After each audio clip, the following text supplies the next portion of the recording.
Well, hey there. I was 26 years old when I did my first real estate investment property. It was a single family house in Billings, Montana. I'd moved there for a job to be a youth pastor years ago. And now we have over 2,500 multifamily units, and we've done all sorts of different stuff, raised about $50 million. Wanted to share a couple of secrets on things I would do differently if I were to start over, and really what's my biggest tip right now for anybody who's getting going in real estate, whether as a passive or as an active investor. So let's jump in.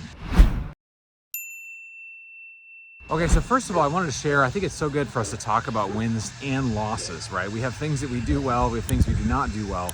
And one of the things that has not gone well is we did a couple deals that did not go well because we didn't have fixed debt. I think I would do more deals with fixed debt, more experience on the operator side. And again, we did have a black swan where rates rose fastest than we've seen in over 40 to 45 years. So that we definitely learned a lesson there on the real estate side. So I definitely would do more stuff with fixed debt. We would have saved some of those challenges we went through the last few years. I would have done more oil and gas deals. I think oil and gas and other private business deals, just things that cash flow much better. I think one of the challenges and one of the mistakes I see a lot of investors making now is that they're only focused on real estate, right? Real estate is great. I'm a huge real estate fan, but right now the tax benefits are not as good as they were a few years ago with all the Trump tax benefits from 2017, the Jobs Act. So we're seeing it's not quite as beneficial as it was. So we think those may come back, but right now, cash flow is the thing that really allows you to be able to quit a job. It allows you to be able to retire early. It allows you to be able to have cash flow coming in.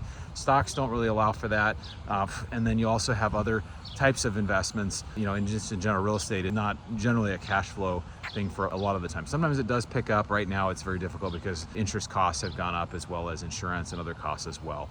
So that's one thing I would have done differently. The third thing is really I would have avoided single family investing altogether. A lot of people don't understand, so why would you avoid single family investing? Well, I had 3 or 4 single family houses and it was a lot of work to manage all of them, and they really didn't provide cash flow. So people I see that do single family, it can get you there over a 10 plus year period, 15 year period, and get you to, but it still doesn't provide cash flow. So these people, a lot of times you have to continue working, just does not give you the flexibility that you want to have. It does not pass the scalability test of really being able to scale how you want to scale. So my advice really is to, look at those things differently, especially these days, get into oil and gas, get into private businesses.